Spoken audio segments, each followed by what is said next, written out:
Boa tarde a todos e todas. Sejam muito bem-vindos ao Diálogo Virtual Internacional sobre Aprendizagem e Educação de Adultos, nesse dia simbólico 13 de maio de 2021. Aqui em João Pessoa, um dia de bastante chuva. Mas o tema de hoje é um tema que sempre envolve as pessoas, sempre cria discussões, sempre cria polêmica pela sua importância.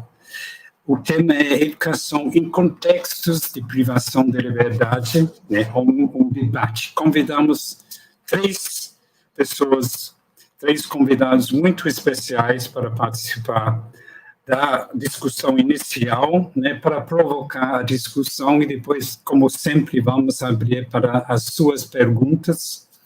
Em primeiro lugar, convidamos o professor Breno Cavalcante, que é policial penal, mas também diretor da Escola Graciliano Ramos, aqui em João Pessoa. Segundo, a professora Aline Campos, que é professora da Universidade Federal de Tocantins, que está em processo de ser dividido, e ela é do campus de Tocantinópolis. Em terceiro lugar, Eli Narciso Torres, que é policial penal federal e pesquisadora do tema de educação em contexto de privação de liberdade. Então, me parece que a partir dessas três pessoas e visões sobre educação em contexto de privação de liberdade, nós vamos ter muito assunto para discutir. Vamos iniciar com o professor Breno. A ideia, como sempre, que cada painelista terá 15 a 20 minutos para a sua colocação. Depois dos três, a gente abre pelas suas perguntas, que vão ser feitas sempre pelo chat, né?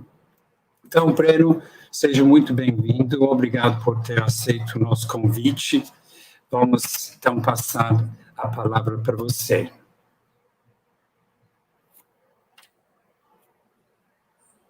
Está sem microfone. Eu agradeço ao senhor e a todos, né? Uma boa tarde. Me sinto lisonjeado pelo seu convite, né? E a gente fica muito emocionado em poder falar de uma coisa que está no dia a dia nosso, educação em prisões. Para todos que não me conhecem, meu nome é Breno Cavalcante Cunha, eu sou policial penal desde 2012. À frente da escola Graciliano Ramos hoje, como diretor, sou o primeiro diretor da escola prisional. Esse é um sonho que foi construído juntamente com a própria Universidade Federal da Paraíba, que eu me lembro que em 2014 nós fazíamos um curso para educação de jovens e adultos em contexto prisional. E aí, dentro da escola, nós trabalhávamos com uma escola chamada Geraldo Lafayette, que era extramuros. E aí, dentro do curso na universidade, surgiu a ideia de montar uma escola que fosse 100% prisional, trabalhando dentro dos muros das unidades prisionais. E aí, nesse movimentar de asas conjuntas, eu digo assim, porque todo mundo ajudou de um pouco e trouxe para a realidade 3 escolas prisionais, que são hoje a Ariano Suassuna, a Paulo Freire, e a nossa, que é a Graciliano Ramos, que abrange toda a região metropolitana de João Pessoa e até o município de Sapé. A escola está dentro de 5 municípios, 11 unidades prisionais, que compõem hoje, que possui hoje o volume de apenados, somando dessa região, em torno de 5.500 presos, 5.500 apenados. E desse volume, nós temos hoje 633 alunos, e esses alunos dentro do Graciliano Ramos, nós atendemos desde da alfabetização até acompanhá-los ao Enem, além de termos alguns projetos envolvidos dentro do sistema. Quais projetos são esses? Projetos de banda, inclusive nós chegamos, foi o inicial nosso aqui, a apresentação dos professores trouxeram, a gente montou uma banda existe uma banda dentro do Silvio Porto, hoje outra dentro da Penitenciária Geral do Beltrão, que é a Máxima. Pretendemos estendê-la para Santa Rita, inclusive com uma ideia inovadora, que será de montagem de uma orquestra sinfônica, um dos projetos nossos que estão em andamento, a gente poder trabalhar a música. E essa questão da orquestra foi muito interessante, que a ideia surgiu dentro de Santa Rita, dentro de uma apresentação com o maestro Cedra, que ele trabalha com adolescentes. Essa orquestra de adolescentes foi fazer uma apresentação dentro de Santa Rita, e aconteceu de alguns dos adolescentes que são de comunidades terem parentes dentro da unidade prisional. E aí foi muito forte isso. E aí nos levou a ter a ideia, juntamente com os demais, a gente costuma dizer que ninguém faz nada sozinho, aqui é tudo em conjunto. Então, juntou-se as partes e a gente está em caminho de resolver essa questão de fazer uma orquestra sinfônica dentro da unidade de Santa Rita. A coisa está em bem andamento. Além da função de diretor da escola, nós também assimilamos a função de presidente do Conselho de Santa Rita. Isso tem facilitado tanto trazer a vara de execuções para dentro da unidade escolar, e essa troca tem sido extremamente grande para nós, tem engrandecido bastante. Sem falar, como agora, a questão da Universidade Federal, que dentro dos projetos que nós estamos, que é o Janelas para o Mundo, qual a Aline faz parte conosco e fez a ligação Tocantinópolis, lá em Tocantins, com João Pessoa, aqui na Paraíba. Nós hoje fazemos a remissão pela leitura. Dentro da remissão pela leitura tem o Clube da Leitura, e ela realiza uma troca de cartas entre os apenados e entre os demais participantes. Então, isso tem sido muito engrandecedor, tem crescido muito. Para se ter uma ideia hoje de remissão pela leitura dentro das unidades prisionais que nós acompanhamos, no Graciliano Ramos, nós estamos com 365 apenados envolvidos dentro desse projeto, seja ligado com a Universidade Federal, seja ligado com a própria Secretaria de Educação, seja ligado com a Pastoral Católica, que tem participado dessa parte da educação. Então, assim, é um somar de mãos que tem feito acontecer a educação dentro de prisões, o que é importante. A gente tem colocado e visto isso na pele, que não existe a ressocialização ou socialização sem educação. E aí as ideias vêm somando, não no sentido só de dar uma formação, mas aí é uma coisa a mais nessa formação acadêmica, trazer o a mais, resgatar. E resgatar o ser humano para que ele tenha orgulho de ser, de poder não ser mais um, mas ele poder transformar a vida dele. E esses projetos têm feito isso, têm trazido autoestima, têm trazido gratas surpresas para nós aí de gente se mostrando e crescendo e se transformando. As pessoas dentro do grupo dizem que se conseguir salvar um, já salvou um, mas graças a Deus temos visto que esse volume tem crescido. Para vocês terem uma ideia, a média nacional é de 10% de apenados ligados à educação. E nós hoje só na Graciliano, nós temos 633 para uma média de 5.500 na região metropolitana. Nós já ultrapassamos esse número de 10%. E se formos somar aos alunos matriculados, aos demais projetos que nós estamos envolvidos, desde a remissão pela leitura, desde a questão do artesanato, que não é nem tanto o foco, mas tem acontecido, artes como teatro, como coral. Chegamos a fazer a apresentação no Encontro de Corais dentro da Universidade Federal da Paraíba, e foi um negócio muito bacana.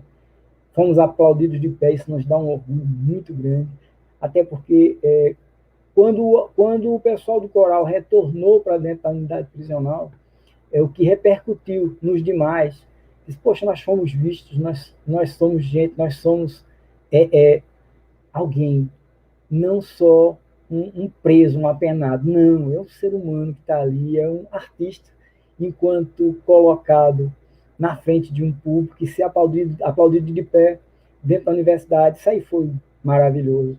Maravilhoso para nós, por conta das quebras de paradigmas para poder levar esse pessoal para dentro da universidade, quanto para sentir a emoção, não só deles, mas dos familiares que ali estavam presentes também. E foi muito bacana. Isso é educação, isso é transformação. É a transformação, acho que se Paulo Freire tivesse vivo, ia ficar aplaudindo a nós. E tentamos seguir essa linha. Nossa a junção de forças com a universidade tem sido bastante lucrativa para a gente, porque tivemos dentro da nossa unidade a yoga, que ajudou bastante, inclusive transbordou não só para o apenado, mas também para o agente prisional, que existe essa barreira, né? Dizer assim, só faz por preso, não faz por nós. E tem sido feito para ambos os lados, tem se transformado o agente penal hoje, para ele ter uma noção policial penal, para ele ter a ideia de que ali ele está fazendo alguma coisa que não é enxugar gelo, mas é fazer realmente a função de transformar pessoas, porque esse pessoal não vai ficar, 30 anos é o tempo máximo que vai ficar na cadeia, isso aqui amarra, mas eles não vão ficar a vida inteira lá dentro, eles vão ter que voltar. Se eles vão voltar, de que forma nós vamos recebê-los? Como é que eu quero levar essa pessoa de volta para a sociedade, para a nossa cadeia produtiva? Mudado, né? Mudado, se sentindo, tendo a crítica daquilo que fez, que errou, mas que também pagou o que tinha de pagar e vai viver uma vida nova. Às vezes a gente conversa com eles e ele fala a respeito de se manter na escola, de não faltar, de ter frequência. E aí ele diz assim, pense em você um dia chegar, sua filha está lá para fazer a tarefinha dela e você poder sentar junto dela e ajudar e você ser aquele herói que sabe tudo e vai ajudar a sua filhinha. Isso não tem preço. E aí eles começam a se ver de forma diferente, a se enxergar de forma diferente. Não como um bandido, mas como um ser humano. E com novas ideias e ideais, né? Com novos horizontes. A gente procura transformar, mudar. E essa caminhada, juntamente com a universidade, tem sido muito grande para nós, tem sido muito boa. A Vara de Execuções Penais também tem sido uma forte parceira, porque tem nos ajudado quando dá necessidade de fazer liberação desse pessoal para ir para um lugar ou para outro, para uma apresentação, ou liberação para fazer um concurso interno. Tivemos esse ano, dentro das unidades, uma aprovação no Enem satisfatória, e estamos também com um projeto dentro com o pessoal da Humanitas 360, um projeto da ressocialização, que está trazendo o EAD, e dessa vez eu consigo enxergar que a coisa vai andar, porque os computadores já chegaram nas unidades, isso para nós é fantástico, porque reforça o trabalho. Quando eu trabalho o aluno desde da alfabetização e chego a ele no ensino médio, e aí ele vai fazer um Enem, PPL, é aprovado, poxa, chegou ali e não vai andar mais, não pode sair porque não tem escolta, não tem condição desse aluno poder frequentar a universidade, e de repente chegou para nós agora essa questão do EAD, e aí abriu um novo horizonte que eu agora vejo assim, nós não estamos parando, não, nós estamos dando prosseguimento e vamos ter pessoas mudadas e com outra formação. Quem tem uma formação diferente enxerga o mundo de forma diferente, de forma crítica, né? É uma outra leitura. Então, a gente, com certeza, o grupo do Graciliano, cada professor, nós temos hoje 65 professores envolvidos, esses somados aos colaboradores, como a Aline, como o professor Timothy, que encabeça, como o Douglas, como a Deise, ora, ficaria até complicado a gente dar o nome de todos, porque cada um é importante e é um tijolo na nossa escola que, se tirar, cai tudo, porque realmente eles estão sendo, eles têm somado, eles têm feito crescer, e vou dizer o seguinte, a gente tem dado horizontes, a gente dá esperança para todos. Eu, dentro da escola, sou até suspeito que a gente, quanto diretor, a gente quer fazer o melhor e falar o melhor de nossa escola, mas eu vejo isso com olhos não só de agente penal, de policial penal, que é a nomenclatura nova, ou de professor, mas principalmente como cidadão, de a gente saber que lá dentro eu não tenho só o bandido, mas tem seres humanos que podem ser transformados e melhorados. Basicamente, a nossa escola é isso, professor. Tem mais para fazer, tem imagens para trazer, mas infelizmente não foi liberado para apresentar, mas eu deixo aberta a apresentação nossa é essa. E aí, quem quiser saber de alguma coisa mais, quando chegar na hora das perguntas, estamos inteiramente à disposição de vocês. Então, muito grato. Eu acho que, assim, de tudo, você estabeleceu um otimismo que muitas vezes, quando se fala sobre educação para pessoas privadas de liberdade, não existe. Eu acho que essa possibilidade de transformar, né, tem que orientar todo o nosso trabalho, tanto dentro do presídio como fora do presídio.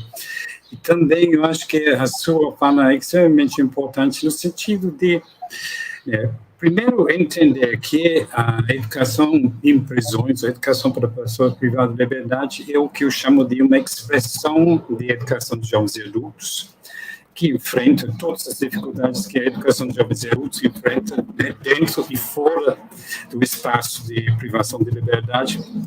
Mas é fundamental entender que a educação não é só escolaridade.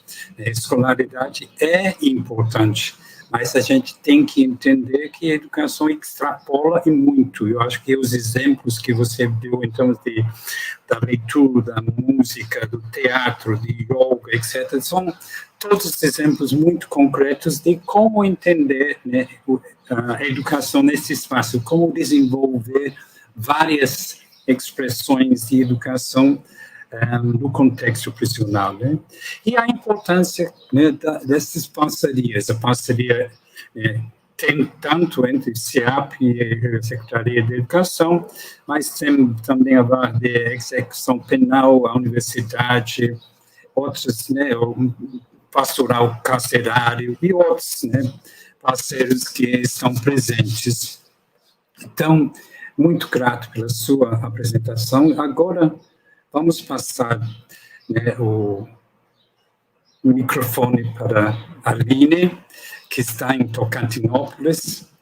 A Aline é professora da Universidade Federal de Tocantins, mas também tem uma larga experiência, foi professora no contexto de privação de liberdade, né, em São Paulo, né, tem experiência também na Argentina e vem desenvolvendo esse trabalho na cadeia pública de Tocantinópolis com muito sucesso.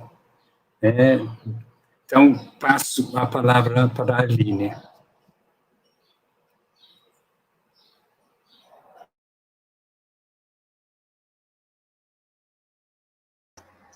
Estão me ouvindo? Agora sim, né? Boa tarde a todos e a todas. Vou compartilhar aqui a tela, fiz uma pequena apresentaçãozinha só para me orientar, para eu não extrapolar muitos minutos. Então, deixa eu compartilhar aqui a tela.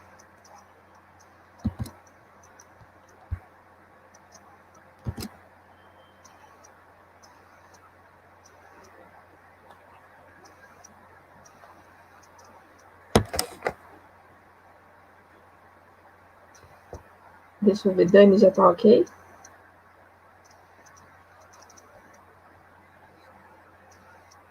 Ótimo, então acho que já está, né? Bom, eu vou falar um pouquinho, então, da educação, né, nesse contexto que é a prisão, a partir de algumas experiências que eu fui tendo ao longo de 10 anos, né? A minha primeira entrada no contexto prisional foi em 2011, como professora da rede básica. Depois, eu acabei me interessando muito pela temática e ingressei no mestrado para estudar, né, essas inquietações que eu vinha percebendo no contexto que eu trabalhava. Depois eu encerro meus 2 contratos de trabalho numa unidade prisional no interior de São Paulo e faço um pequeno intercâmbio na Argentina, e aí nesse intercâmbio eu acabo tendo algumas outras experiências, né, aí mais como observadora do que como executora. Eu volto para o Brasil, presto o concurso e aí eu me torno professora na Universidade Federal do Tocantins, que hoje a gente está num processo de transição para a Universidade Federal do Norte do Tocantins.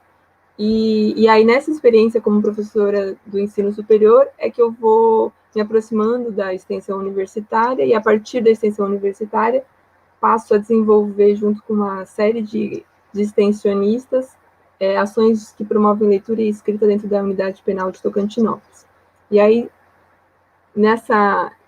nesse constante processo, né, de pensar a prática, é que depois eu adentro o doutorado. Então, atualmente eu estou cursando o doutorado, inclusive sendo orientada pelo professor Timothy, e para analisar um pouco as experiências todas que eu tenho vivenciado. Então, eu me enxergo, né, nesses 3 papéis, como docente da rede básica, essa experiência inicial, depois como pesquisadora e extensionista, e sempre como militante, né? Eu acho que essa é a identidade, talvez, que permeia toda a minha trajetória.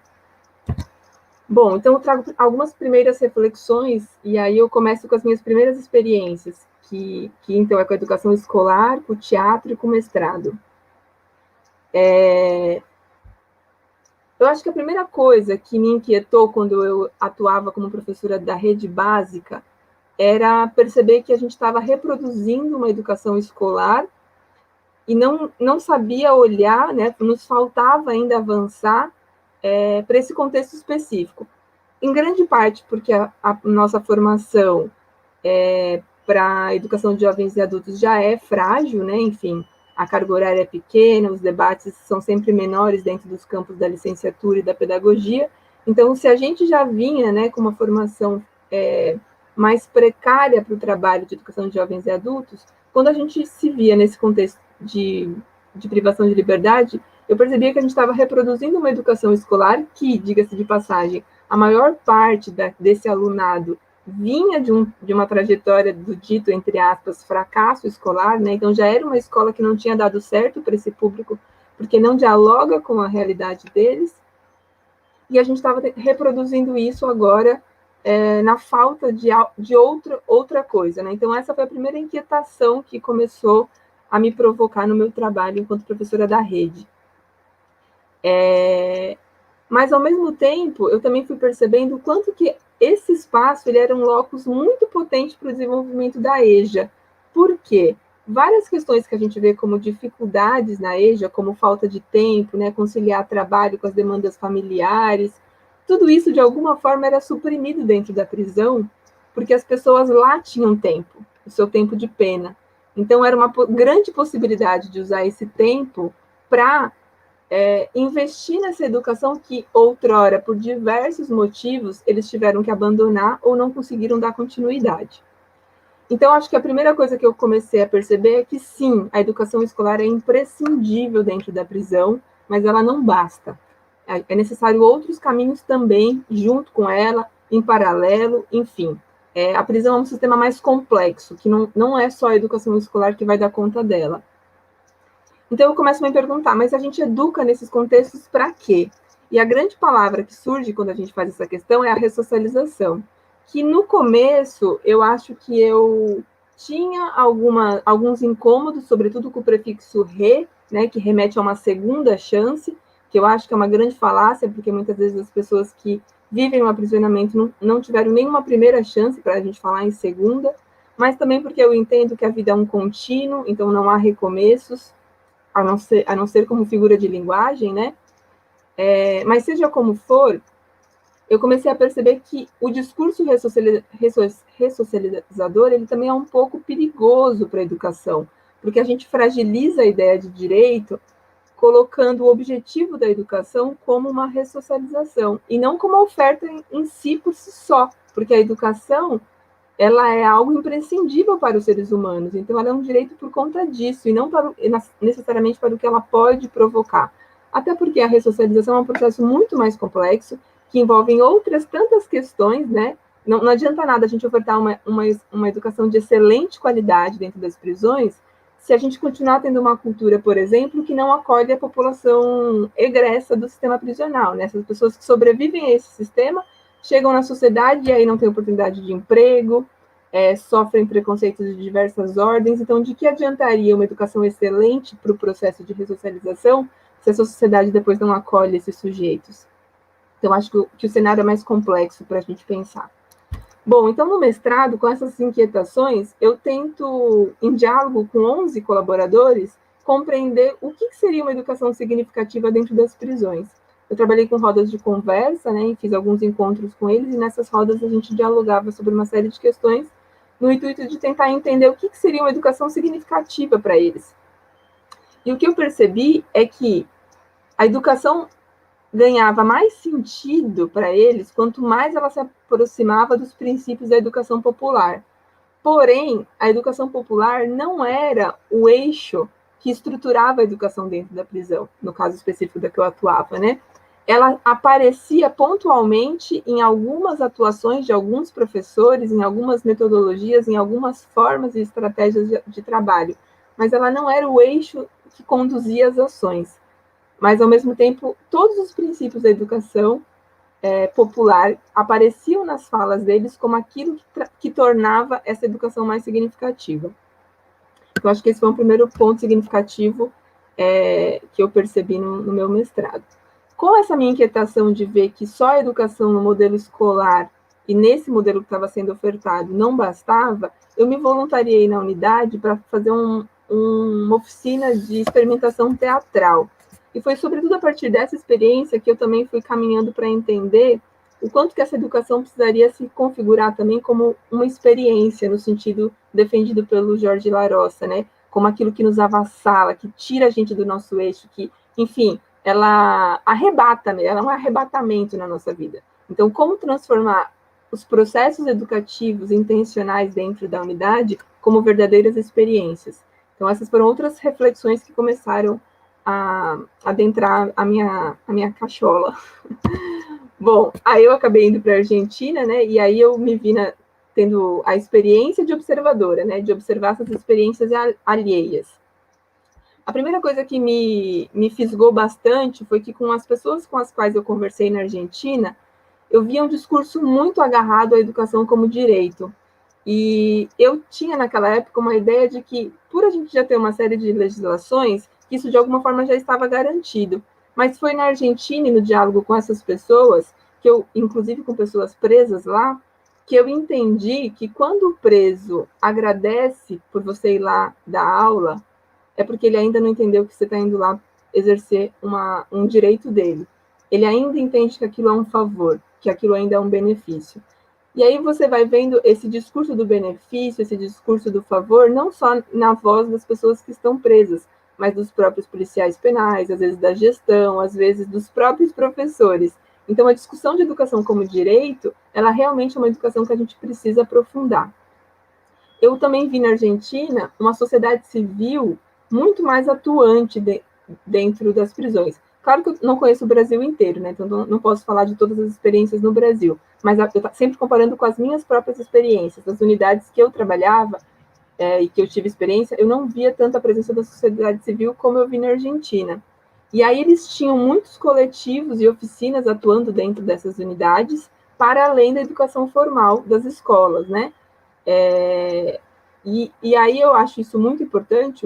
Tem um estudioso que é um professor também na unidade prisional na Argentina, que é o Scarfo, Francisco Scarfo, que ele defende, e aqui no Brasil a gente tem a Maria Ângela Graciano, que também faz essa mesma defesa, de que é muito importante a presença da sociedade civil dentro das prisões no processo educativo, não só para ofertar atividades educativas, mas também para monitorar e fiscalizar a garantia da sua oferta, né? Então, eu acho que esse era um outro ponto que me abriu bastante o horizonte. Uma outra experiência que eu vi lá foi rádio dentro da própria unidade. Então, as pessoas presas, elas faziam a programação. Então, era uma forma delas manterem diálogo com a sociedade extramuros a partir dessa rádio. Foi na Argentina também que eu tive o primeiro contato com o ensino superior dentro das prisões. E lá, eles já tinham muitos anos de experiência, né? E eles têm vários tipos de experiência, mas a que eu presenciei era uma unidade em que a universidade levava o seu aparato, né? Então, os professores iam dar aula dentro da universidade para uma turma que tinha lá, e eu cheguei a ver, inclusive, relatos de uma experiência em que tanto os policiais penais quanto os presos, eles eram alunos em mesmos cursos. Então, em alguns momentos, eles eram colegas de turma, né? O que é um desafio muito grande. As próprias pessoas lá na Argentina me disseram que era muito difícil porque, enfim, romper com essa relação, né, de hierarquia e de uma certa inimizade que existe entre esses dois sujeitos, né, era um desafio para se pensar propostas mais integradas nesse sentido. E uma outra experiência que me chamou muito a atenção na Argentina foi cooperativas organizadas por ex-presidiários. Eu conheci uma, que eles trabalhavam com confecções de roupas, mas existia mais de uma iniciativa, que é uma tentativa de superar, né, a dificuldade na reinserção nesse mercado de trabalho quando eles retornam para a sociedade. Então, isso também me abriu um pouco os olhos para outras possibilidades. Bom, então aí, esse caldeirão de reflexões, ele vai aumentando, né? E aí, quando eu entro na Universidade Federal do Tocantins, eu passo a ver na extensão universitária um espaço muito potente para a promoção de atividades educativas em contexto de privação de liberdade, né? Então, aí, eu começo a abrir meus horizontes, tanto para a extensão, quanto para a leitura, quanto para o ensino superior. Na extensão universitária, a gente viu a possibilidade de parceria com outras instituições, de trabalhar, enfim, a formação dos professores, uma formação compartilhada. A gente teve algumas ações que as extensionistas atuavam junto com os professores da rede para pensar oficinas pedagógicas. A gente teve o próprio clube de leitura para viabilizar a remissão por leitura, sempre nesse diálogo entre parcerias, né, com diferentes instituições. E depois de algum tempo de experiência, a gente conseguiu, inclusive, organizar alguns livros. Na verdade, a gente tem 2 livros publicados, que são livros coletivos que reúnem esses múltiplos olhares das pessoas que fazem parte, né? Então, desde o juiz, promotor, o diretor da unidade, alguns policiais penais, as graduandas extensionistas, os participantes do projeto, todos eles trazem, né, através da escrita, seus relatos sobre essa experiência. Esses livros, eles foram publicados pela Chama Editora e eles estão disponíveis para download gratuito. Eu posso, depois, no final da apresentação, deixar o link para quem tiver interesse em baixar. Com a experiência do clube de leitura em específico, né, eu não sou formada em letras, eu acabei não dizendo, mas eu sou formada em biologia e atuo num curso de pedagogia, né? Então, a leitura e essa questão de pensar as obras literárias não era algo que eu dominava. Então, eu me via aí como uma mestra ignorante, né? Aprendendo na própria prática, junto com os participantes e com essas extensionistas, a promover a leitura no contexto prisional. E nisso a gente entendeu bastante a defesa do Antônio Cândido, né? Da literatura como direito humano. Porque nesses diálogos com essas pessoas, a gente, nessas rodas em que a gente conversava, a gente foi percebendo o quanto que, de fato, a literatura possibilita que a gente pense dialeticamente as questões humanas, o que, para o Antônio Cândido, é uma forma de humanização profunda, né? Então, a gente sai desse maniqueísmo entre bem e mal e passa a entender que o bem e o mal está junto em todos nós, né? Em todas as pessoas, e a gente passa a analisar isso a partir dos personagens. Então, foi crescendo também nas minhas reflexões a importância do afeto e da sensibilidade nesses fazeres e práticas educativas, né? Tanto para a gente afetar o outro, quanto para a gente também ser afetado, né? Nesse duplo movimento. E, por fim, eu também acabei tendo uma experiência com o ensino superior. A gente conseguiu articular para que alguns alunos inicialmente prestassem processos seletivos para o ensino superior à distância. Depois a gente conseguiu que um apenado também continuasse o curso dele que tinha sido interrompido por conta do aprisionamento. E agora, recentemente, a gente conseguiu, nesse período pandêmico, né, que um aluno que passou no Enem e depois fez a inscrição no SISU e foi aprovado no curso de pedagogia, que ele possa desenvolver seu curso no modelo presencial. Por enquanto, essa é uma nova etapa para a gente. Por enquanto, ele está fazendo aulas remotas, né? Então isso está sendo possível, porque por enquanto ele não está saindo da unidade, mas aí a gente vai vencendo um passo de cada vez, né? Uma luta de cada vez. O que o ensino superior tem me mostrado é que ele é muito potente para a valorização da autoestima, justamente porque o ensino superior é uma formação valorizada na nossa sociedade, né?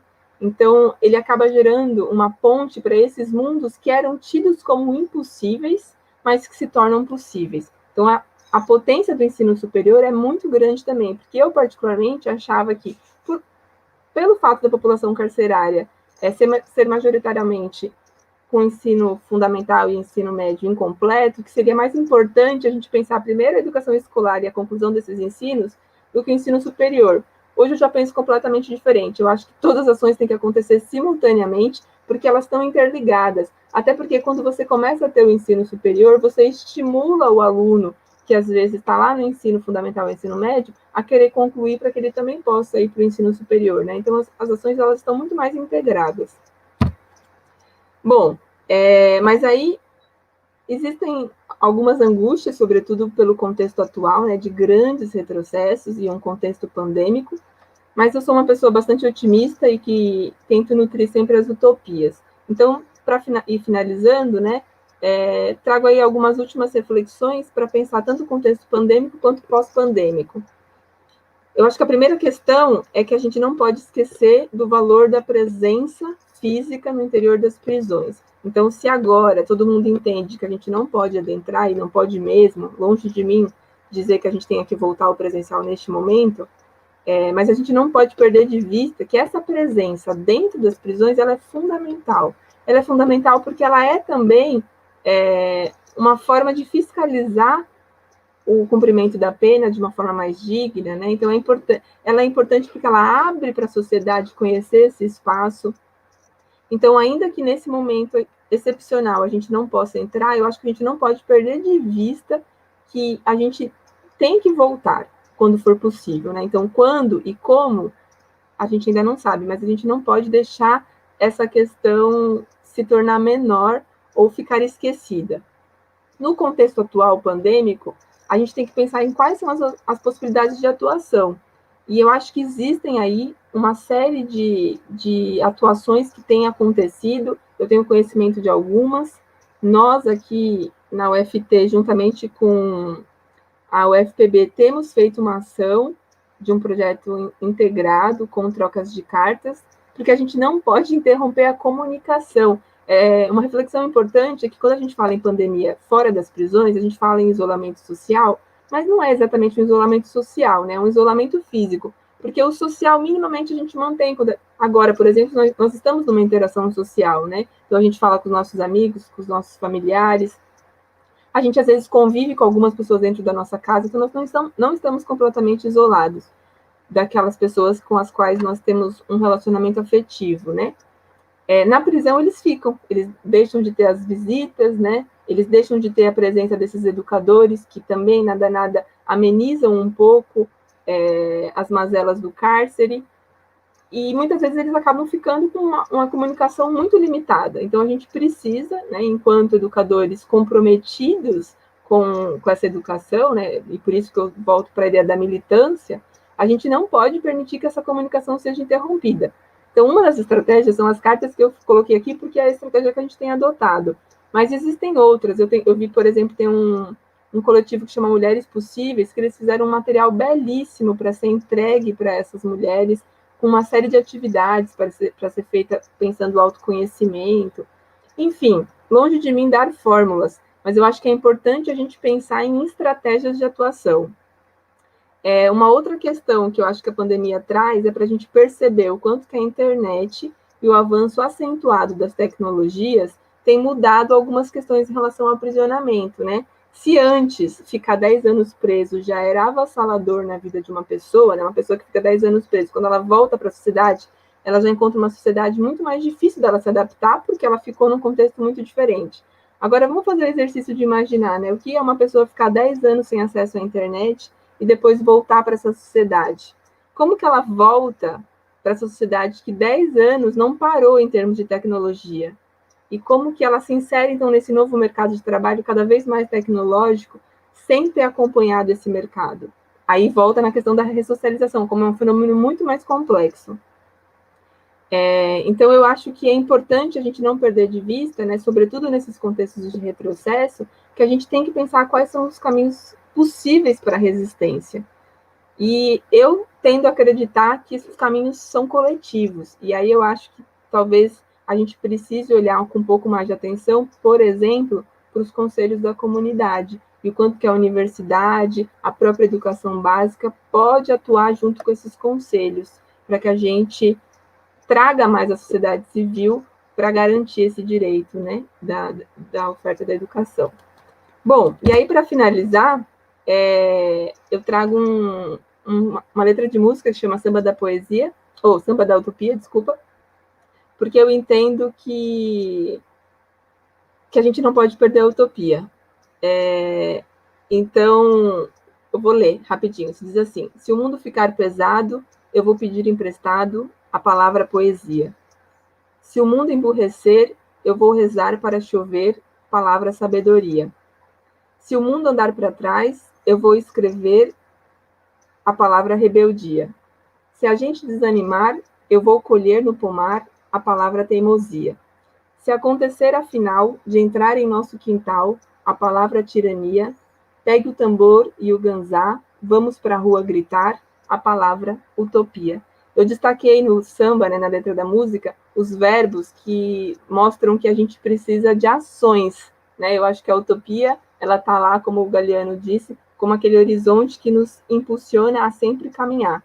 E eu acho que nesses contextos que a gente vem vivendo, né, a gente não pode perder de vista que a gente não pode se permitir ser paralisado. Então, acho que essa é a mensagem final que eu deixo e fico aqui à disposição para a gente seguir conversando. Muito grato, Aline. Eu acho que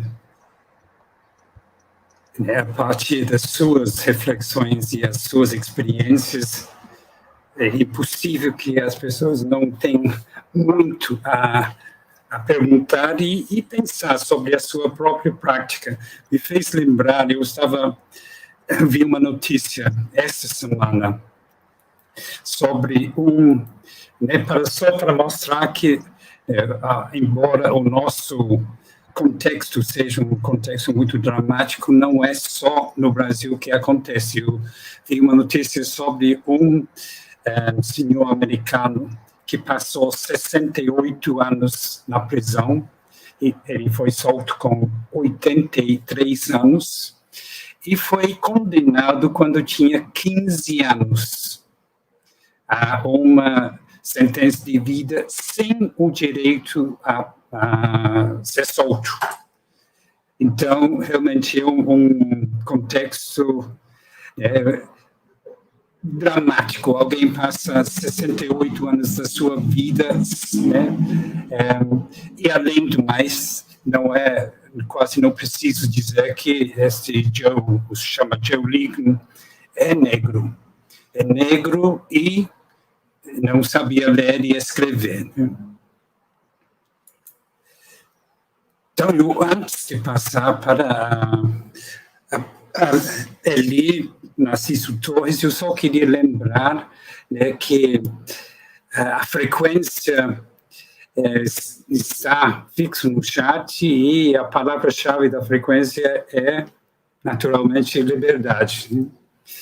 Então, gostaria agora de passar a palavra para o nosso terceiro convidado, Eli Narciso Torres, como eu disse, que é uma policial federal, né, penal federal, então tem experiência dentro da prisão, é pesquisadora, fez doutorado dela sobre a questão da remissão pela educação, e é uma pessoa que tem, né, uma visão, né, nacional da situação, que eu acho muito importante neste momento, e alguém que, além de ser pesquisadora, tem contribuído muito nessas discussões sobre o sentido da educação em prisões e os desafios que representa para a sociedade brasileira. Então, Eli, com você a palavra. Boa tarde a todos. No primeiro momento, eu gostaria de agradecer ao professor Timothy pelo convite. Eu sinto-me honrada com a oportunidade de dialogar sobre educação em contexto de privação de liberdade com o senhor, com os colegas Breno e Aline. Então, sou grata pela oportunidade e também quero colocar-me à disposição de todos ao final para continuarmos esse diálogo. Como disse o professor Timothy, atualmente eu sou agente federal de execução penal, uma carreira que foi transformada em Polícia Penal Federal, por conta de uma alteração legislativa, uma alteração constitucional. Sou uma pesquisadora, pesquiso o tema das prisões desde a graduação, sou socióloga de graduação. No mestrado, acabei tomando gosto e tomando esse rumo da pesquisa sobre educação em contexto de privação de liberdade. Da mesma forma, no doutorado, continuei pesquisando a gênese da educação e da remissão de pena no Brasil, da remissão de pena pelo estudo no Brasil. E atualmente eu trabalho no Departamento Penitenciário Nacional, mas não trabalho com a pauta educacional. Gostaria de dizer que eu sou editora-chefe da Revista Brasileira de Execução Penal, então não falo em momento algum em nome do departamento ou faço algum tipo de aproximação tendo como responsável ou falando em nome do departamento. Os colegas recuperaram o contexto local, a gestão local, né, da oferta educacional, da possibilidade de se reduzir a pena, de se remir pelo estudo nas prisões. A Aline faz essa dinâmica, fazendo essa aproximação entre a sua pesquisa e a sua militância na efetivação da possibilidade da leitura e da escrita nas prisões, fazendo trazendo esse olhar, né, do diferente, né, ela observando a educação, a oferta da educação na Argentina, que também já estive por lá e tenho grande simpatia pela forma e pela atuação, e, em especial, pela participação social na execução penal e pela participação social dentro dessa dinâmica da leitura, da escrita, da universalização da educação em prisões da Argentina. Eu acho que é um belo modelo e é um lugar que nós temos muito possibilitar trocas, né? Porque o Brasil também tem avançado muito do ponto de vista legislativo. Então, a minha fala terá esse direcionamento de uma perspectiva mais nacional. Então, eu vou tentar compartilhar com vocês aqui. Só um minuto, eu vou tentando compartilhar a minha apresentação, que eu trago uma perspectiva nacional das legislações e da educação em contexto de privação de liberdade no Brasil. Não sei se já compartilha.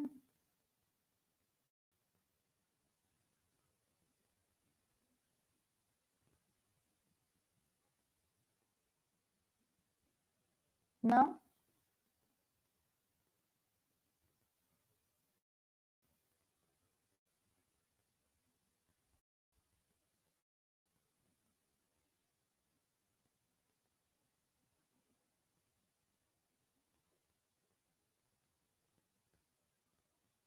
Não foi possível compartilhar, professor?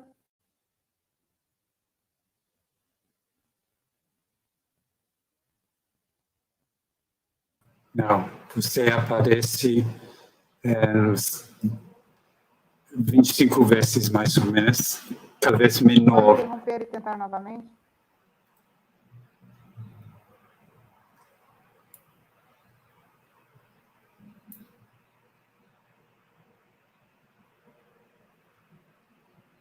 Não está compartilhando, professor? Ainda não. Vou tentar novamente.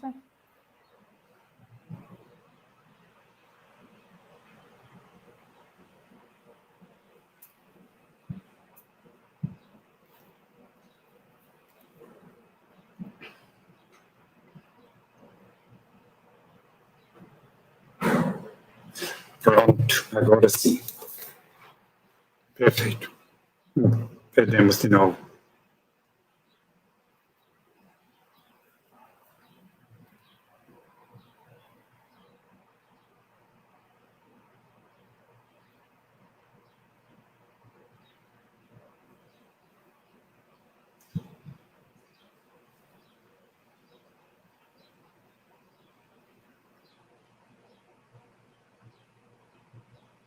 Nós estamos vendo toda a tela inteira. Que para 1 minuto apareceu perfeitamente, depois desapareceu de novo, né? Que pena. Vou tentar pela última vez. Sim.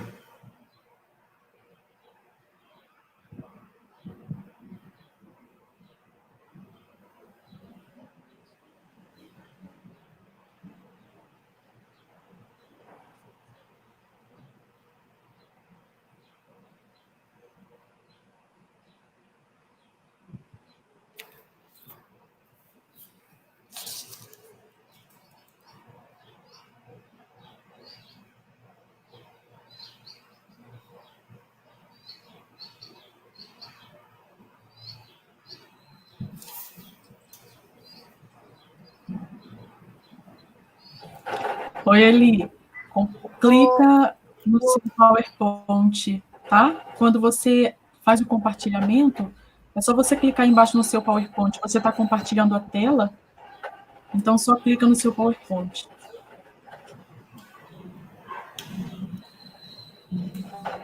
Isso. Deu certo? Deu certo, Daniela? Agora clica embaixo na parte inferior, aí no seu PowerPoint. Cliquei. Isso. Exatamente. Compartilhou? Compartilhou. Sim, Agora exibição. Isso. Perfeito. Ok. Certo. Viva as novas tecnologias.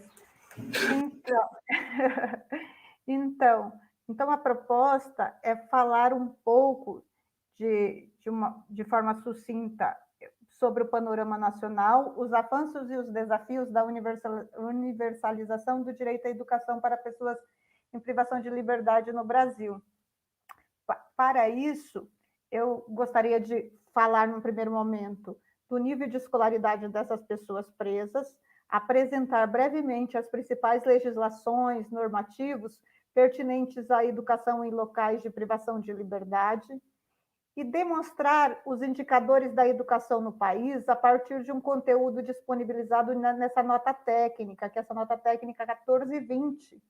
Ela foi elaborada mediante as informações prestadas pelos estados, pelo Distrito Federal, pelo Sistema Penitenciário Federal, ao Departamento Penitenciário Nacional. E é uma nota 2020, porém, ela disponibiliza dados coletados no final do ano de 2019, pelo sistema SIS-DEPEN, o Sistema de Informações Penitenciárias do DEPEN.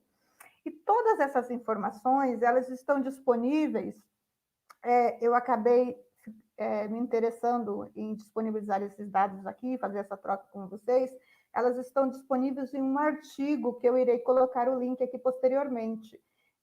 O título do artigo é Diagnóstico da Política de Educação no Brasil, 2020, o desafio da universalização. Então, posteriormente, eu vou disponibilizar com vocês Diagnóstico da Política de Educação em Prisões no Brasil, Educação em Prisões no Brasil 2020, o desafio da universalização. Esse artigo, eu tive a satisfação de escrevê-lo a 6 mãos, com o professor Timothy e com a Suzana Inês, uma colega do Departamento Penitenciário Nacional, que à época atuou na escrita da nota técnica. Então, surge uma discussão, vamos problematizar isso. A nota traz essas informações, mas vamos dialogar sobre essas informações, sobre esse possível avanço da oferta da educação em prisões no Brasil. Então, surge aí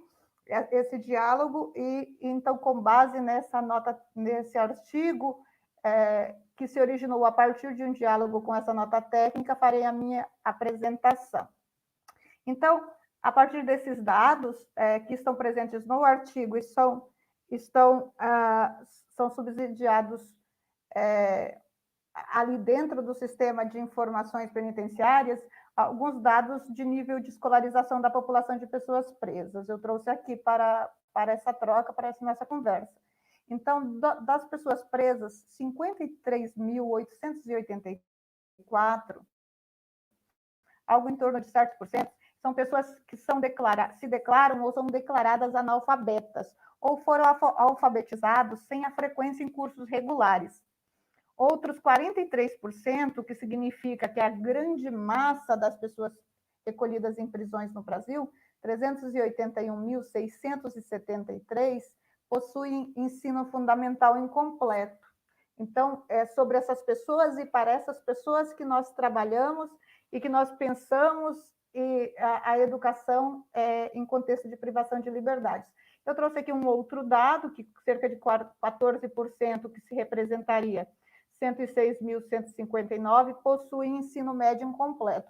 Ou seja, a grande parte dessa população é pessoas com baixa escolaridade, com ensino fundamental incompleto, né? E uma parte significativa não foram escolarizados ou frequentaram os cursos que não foram considerados como cursos regulares, né?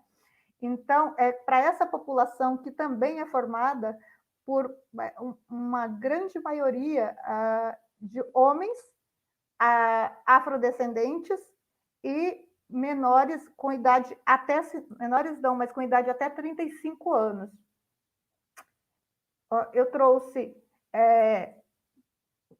aqui apenas a título de registro, eu trouxe alguns normativos que auxiliaram, que contribuíram para que se efetivasse a educação numa perspectiva da norma no Brasil.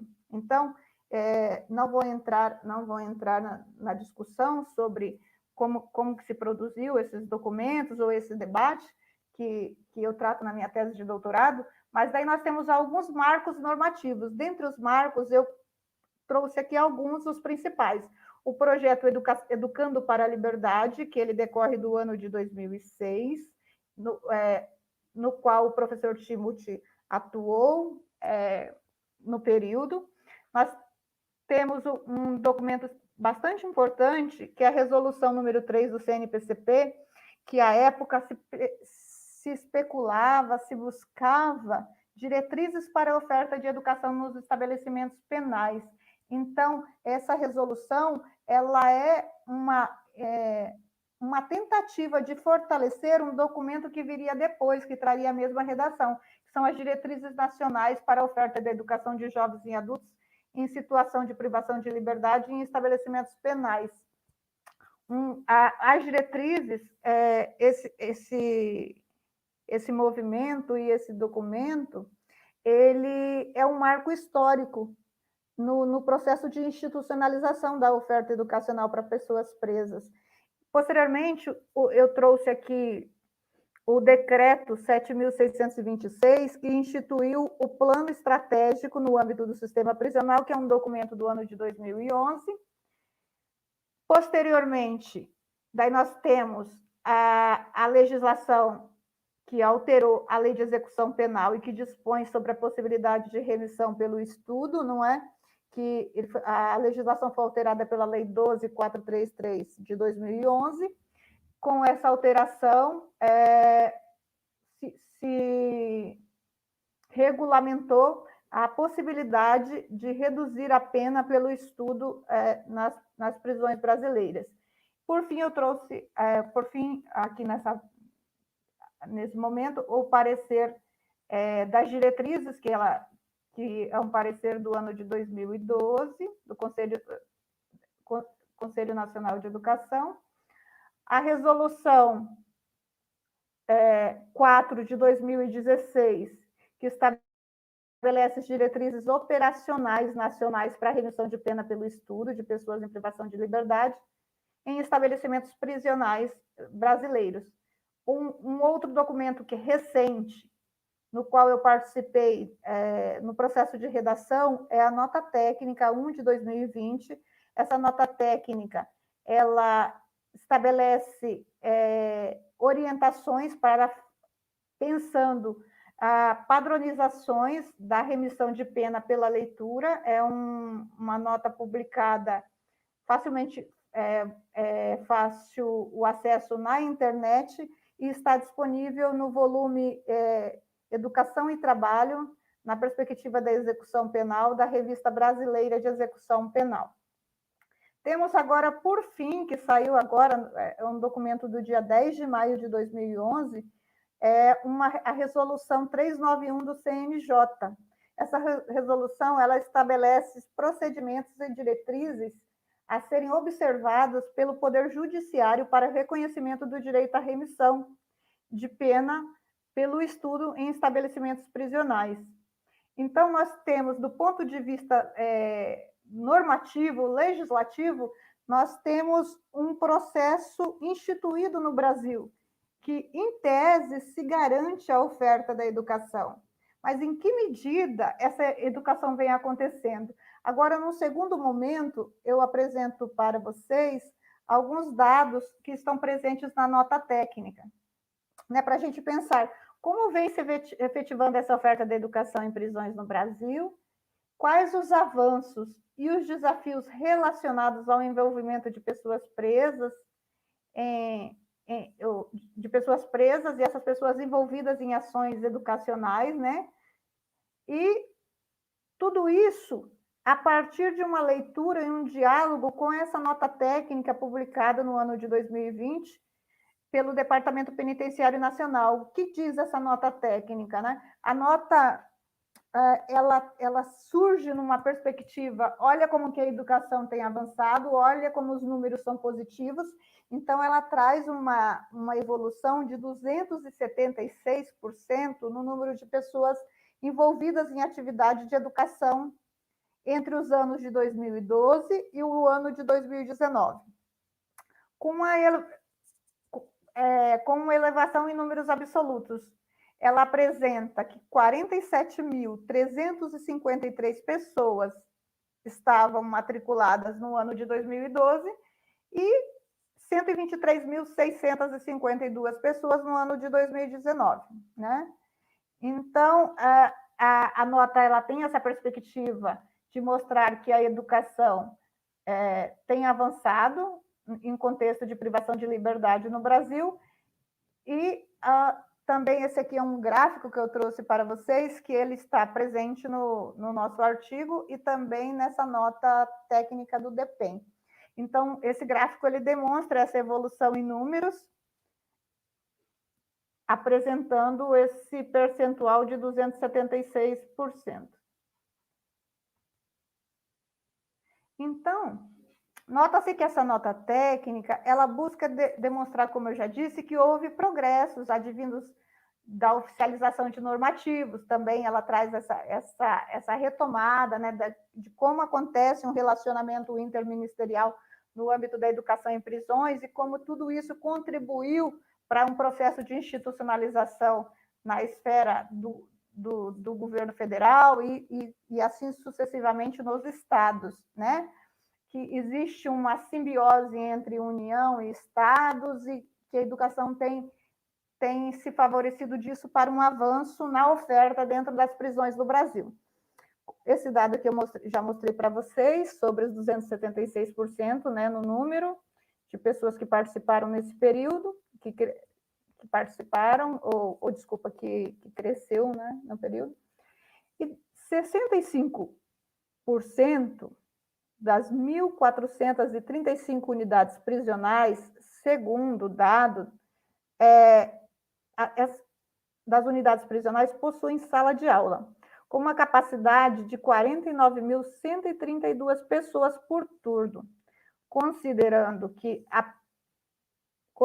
a hipótese de um ensino noturno, seria possível o acesso de 147.396 pessoas frequentando atividades de sala de aula por dia, né? Caso essa educação acontecesse em 3 turnos. Porém, sabemos, né, que nós temos colegas que trabalham como agente policial penal estadual. Eu também já atuei no estado de Mato Grosso do Sul como agente, e nós sabemos que é dificílima a oferta da educação noturna no Brasil. Salvo casos que acontecem por determinação judicial, como é o caso, como aconteceu no Estado de São Paulo, o Estado ele sempre vai se posicionar da seguinte maneira: não há efetivo, a ausência de trabalhadores e servidores para garantir a oferta e a segurança, e a preocupação com a disciplina da unidade. Então, existe esse perrengue, né, constante sobre a oferta da educação noturna, mas o levantamento considera a possibilidade da oferta em 3 turnos. Outra informação é que cerca de 124 mil pessoas presas estariam envolvidas em atividades educacionais. Aqui está levando em conta a educação formal e não formal, e o dado, como eu já disse no início, é um dado de dezembro de 2019. Esse mesmo levantamento identifica que 79 mil pessoas presas estavam matriculadas em atividades educacionais na modalidade educação de jovens e adultos. Sobre esse item, ele é extremamente complexo, porque nós temos que considerar que o levantamento ele leva em consideração uma informação prestada para os estados, e o estado ele informa, só que esse dado ele não recebe checagem em loco. Então, não há uma checagem sobre a veracidade do dado ou qualquer equívoco em relação à informação. Então, é possível mapear a entrada, o ingresso desse aluno, mas não é possível mapear a permanência. E também, nós que trabalhamos com essa pauta prisional, nós sabemos que a educação em prisões, ela se dá de forma em um ambiente extremamente complexo, como a nossa colega já colocou aqui. Então, esse preso ele pode deixar a escola por razões de trabalho, porque em alguns lugares o preso recebe uma recomendação de optar pela educação ou pelo trabalho, para fins de remissão. Ele pode deixar a escola por uma transferência, por um recolhimento em cela disciplinar e assim sucessivamente. Várias outras razões possibilitam a saída desse sujeito da escola. Então, o mapeamento não leva em consideração quais concluíram de fato o ciclo e considera a matrícula. Esse é um ponto. Esse mesmo dado diz que 57% das unidades prisionais possuem bibliotecas e que 26.826 pessoas integram projetos de leitura com direito à remissão de pena, o que seria cerca de 3,5%, 3,5% da população carcerária. Então, sobre as bibliotecas, também não se problematiza quais são esses livros, né? Porque também não há um mapeamento das bibliotecas, como é comum e recorrente aqui nos nossos diálogos, às vezes qualquer sala improvisada se torna uma biblioteca, livros doados, defasados, especialmente são doados livros religiosos ou livros jurídicos já com legislações ultrapassadas, e esses livros são contabilizados dessas bibliotecas. Também é um ponto para a gente voltar ao diálogo posteriormente. E 18.195 pessoas praticavam atividades esportivas ou participavam de atividades educacionais complementares, como ações culturais, sessões de videotecas e outras ações consideradas como lazer, né? Continuando, depois a gente fala mais um pouco sobre as bibliotecas. Essa nota técnica, ela estabelece um ranking dos estados, né, em relação às ações educativas. E esse ranqueamento, ele destaca os estados do Maranhão e o estado de São Paulo como aqueles estados que estão ali dividindo a primeira colocação, né? Como os estados que mais estão investindo em educação, com indicadores positivos de acordo com a nota técnica, né? E sendo o estado nordestino com maior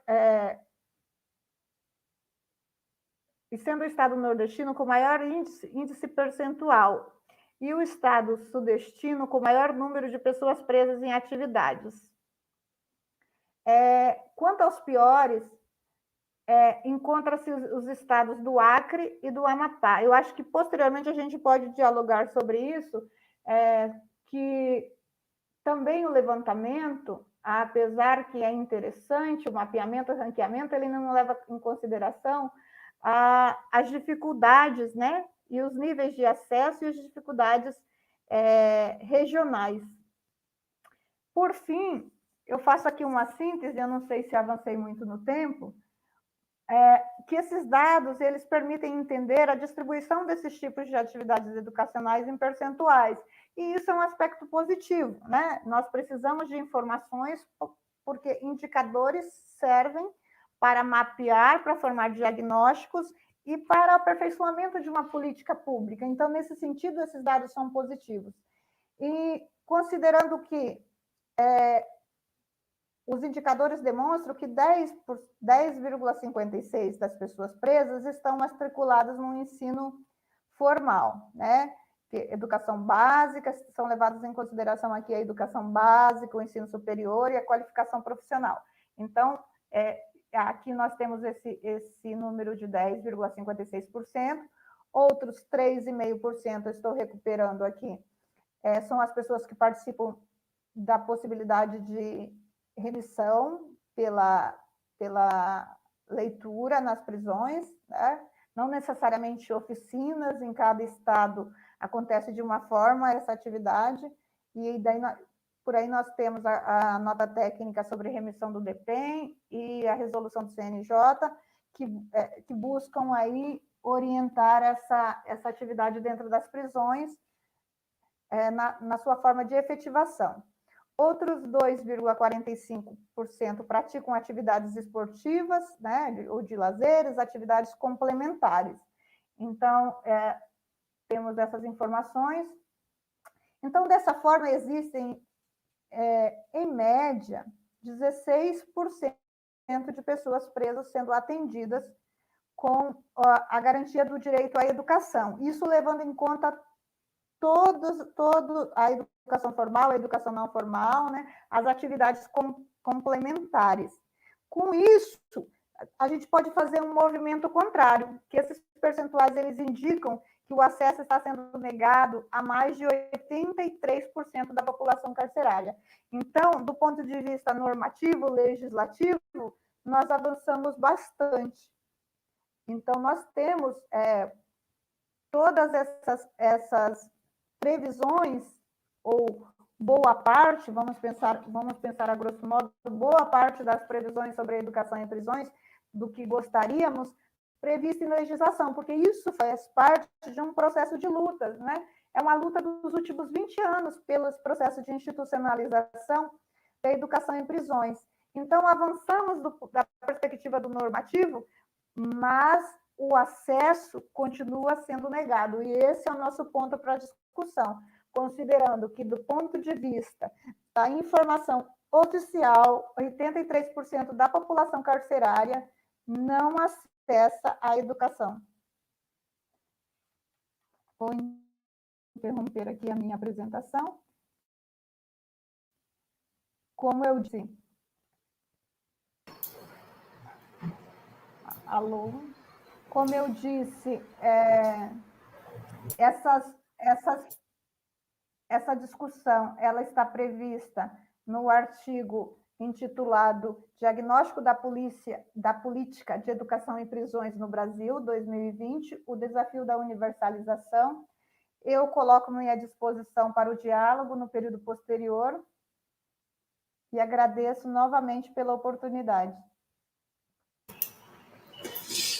Então, Ellen, muito grato. Eu acho que fomos muito felizes em nossa escolha de apresentadores para ter essa visão completa. Eu acho que você coloca a visão panorâmica do Brasil, que ajuda não relativizar, mas, ao mesmo tempo, eu acho que existem alguns dados que sugerem uma ligeira melhoria, nada que a gente queria, mas pelo menos há uma tendência de ter mais pessoas, mais vagas na escola. Todos nós sabemos que isso é totalmente insuficiente, mas é insuficiente também para as pessoas não privadas de liberdade, né? Quando comparamos os dados entre a população encarcerada e a população na rua, não há grandes diferenças em termos de porcentagem, né? Inclusive de participação. Só antes de abrir para a discussão, porque eu acho que isso é um momento sempre muito positivo de nossos diálogos, queria só tocar em dois assuntos. Primeiro, eu sou apaixonado pela biblioteca e a biblioteca como um espaço, não diria neutro, mas como um espaço que permite, além de tudo, é um espaço em que a pessoa privada de liberdade pode exercer o seu direito de escolher. E, normalmente, no contexto prisional, não tem espaço para escolher nada. Os horários são fixos, tudo é fixo.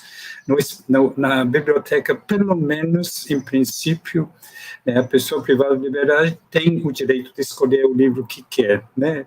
Então, a gente precisa investir cada vez mais na biblioteca como espaço para leitura, como espaço de até de sentar e pensar, né?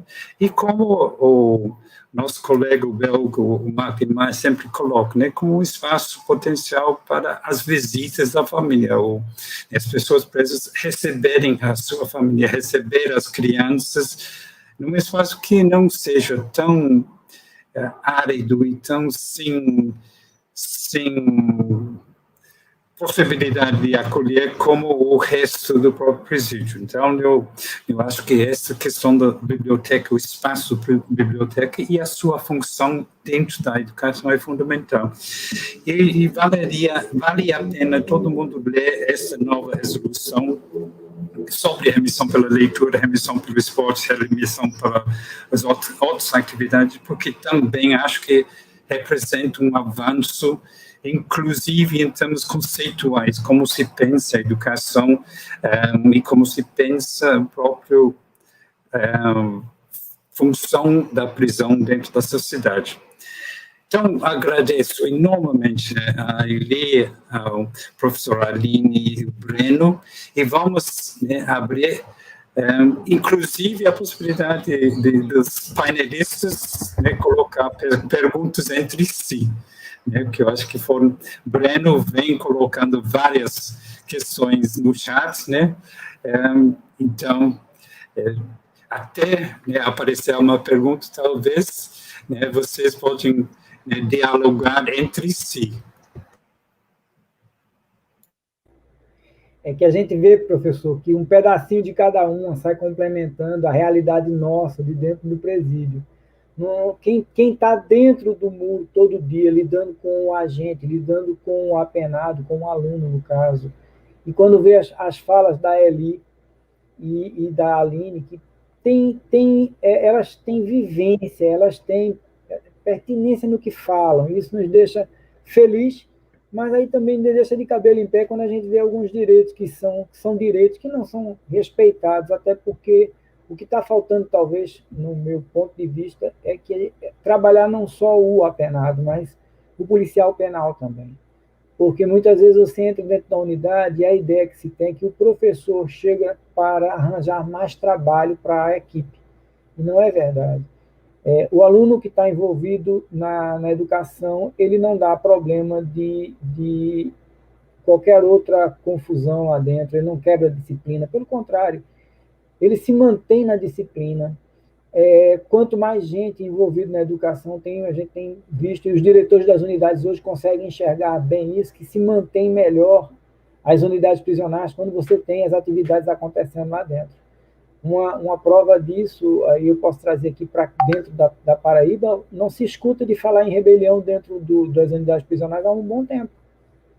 Roger, que era o fundamental, cheio de confusão, hoje mudou bastante, e aí a gente não escuta falar de uma confusão dentro do Roger, da Fosca ou da Nóbrega. E aí, Aline, Eli, uma coisa que me chamou a atenção é quando você colocou da necessidade da aula noturna, e aí eu tive o EJA à noite, a EJA à noite, que era o pró-jovem, era noturno, nunca deu problema, mas aí, infelizmente, a maioria fala, não tem segurança, nem o pessoal do choque, a doutrina do choque diz, não se entra em unidade prisional enquanto está escuro, tem que esperar amanhecer o dia, por que eu vou dar aula? Poxa, eu nunca tive problema com ninguém quanto a isso. Realmente vai dizer assim, mas aí a questão do efetivo, falta efetivo, vai faltar efetivo sempre. Vai faltar efetivo sempre. Se a gente não correr e começar a trabalhar, o aluno em si ele não dá problema. Você faz a extração desse cara, leva ele para dentro de sala de aula, e aí acontece de tudo, menos confusão. Acontece aula.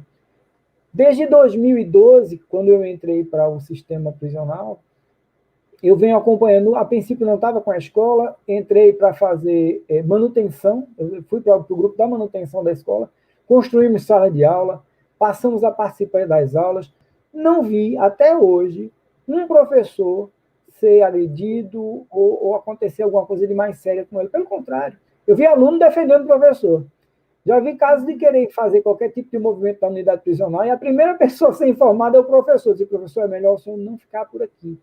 E assim acontece. E aí, Aline, quando você fala da quantidade de salas de aula, me deixa de cabelo em pé. Porque eu sinto na pele, eu tenho uma escola que atua dentro de 5 municípios, 11 unidades prisionais, e eu tenho 20 salas de aula. E hoje, infelizmente, eu venho batalhando atrás de conseguir mais salas, porque você tem que transformar celas em salas, porque quando vai se construir um presídio, não conversam conosco para dizer assim, o que é que precisa ter dentro da unidade prisional para ser uma unidade transformadora? Não é só cela, não. Precisa de uma quadra poliesportiva para eu poder fazer. Não é só aquele joguinho de futebol. Não, tem uma série de outras coisas que podem acontecer lá dentro, que é a educação também. Quando a Aline chamou a atenção de que não é só a educação formal, a gente tem que reinventar essa educação.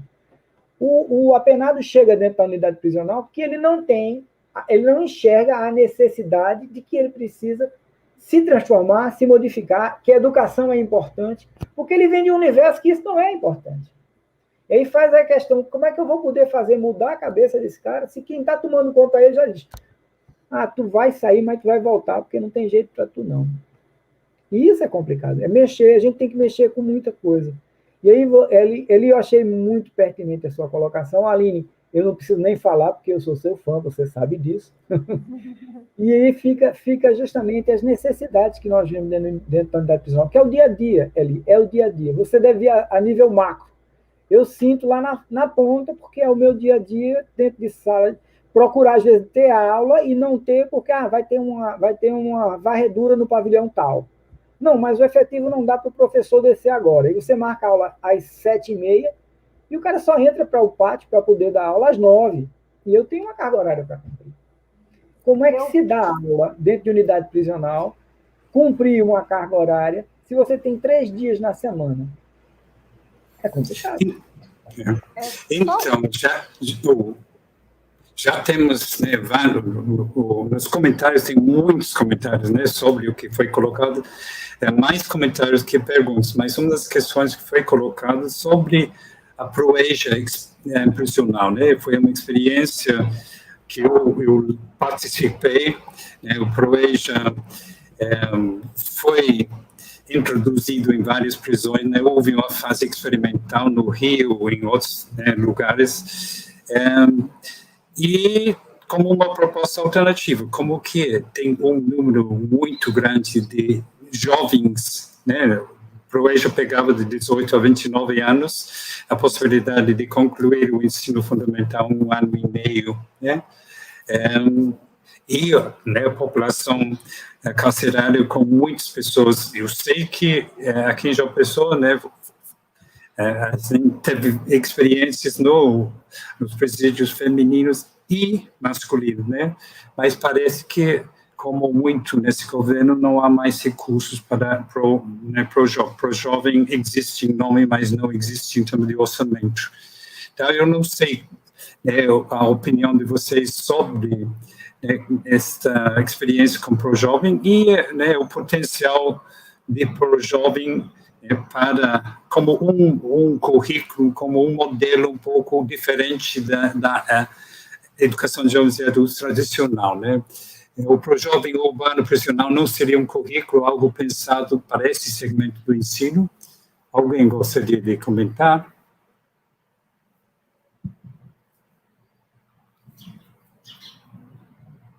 Isso foi da Luana. Não escutei.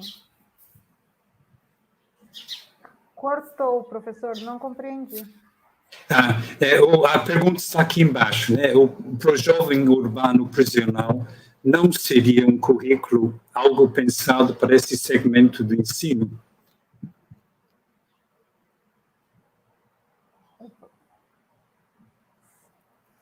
Então, o que eu penso que nós, como o senhor disse, nós estamos em tempos difíceis, né?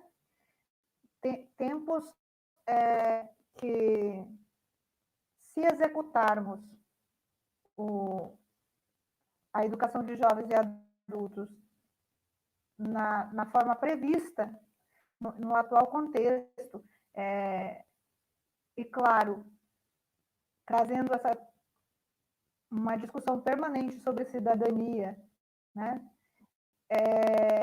Mas, nesse contexto atual, já, se conseguirmos avançar com essa pauta, já seria uma conquista. Quando nós temos problemas na efetivação, que o Breno coloca, que ele fala, mas aí passa pelo servidor penitenciário, porque e isso já tinha um diálogo lá em 2006, 2008, lá no Educando para a Liberdade, que nós temos que envolver o servidor penitenciário, conscientizá-lo sobre a pauta, sobre a política, porque esse servidor penitenciário, ele é o elo de efetivação de qualquer política dentro das prisões. Porque não basta ter um preâmbulo da lei de execução penal dizendo que uma das funções da pena é promover, durante o período, a integração da pessoa à sociedade, se a gente não consegue minimamente se efetivar a política. Então, veja o servidor penitenciário, a grande maioria é extremamente comprometida, se desdobram, mas precisa de formação desse servidor. Inclusive porque, nesse momento, daí eu volto à questão do momento, no momento em que vivemos. Nesse momento, esse servidor, que antes era um agente ligado a uma pasta da justiça, se tornou um policial. E qual que é a formação que o Estado Nacional está pensando para esse servidor? Sendo que esse servidor ele é responsável pela custódia de uma pessoa que está privada de liberdade, que ela retornará à sociedade, que ela está privada do direito de ir e vir, mas tem as demais garantias sociais asseguradas pela Constituição Federal.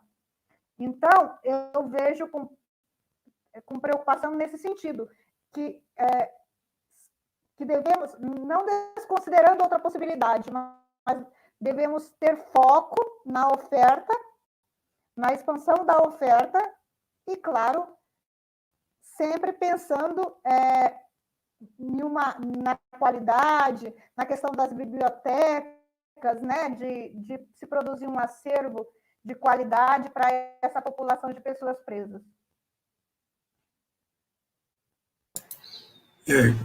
Concordo plenamente. Eu acho que, no fundo, o próprio modelo de educação de jovens e adultos, né, é ultrapassado.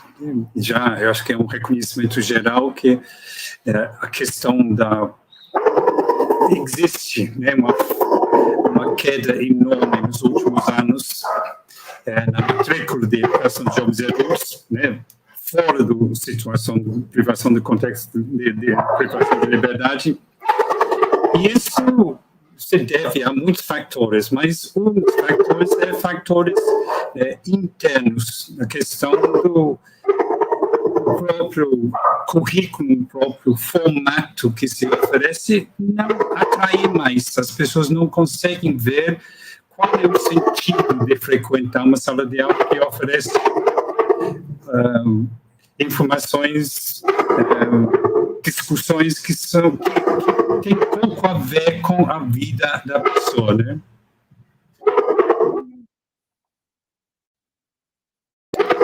Então, nesse sentido, né, o ProJovem era um pouco mais actualizado, pelo menos para pensar a questão social. Isso. Eu só tenho preocupação de se perder o foco. Eu concordo plenamente com o senhor na perspectiva social e da cidadania mais atualizada, mas vejo a oferta com bastante dificuldade na execução e na expansão.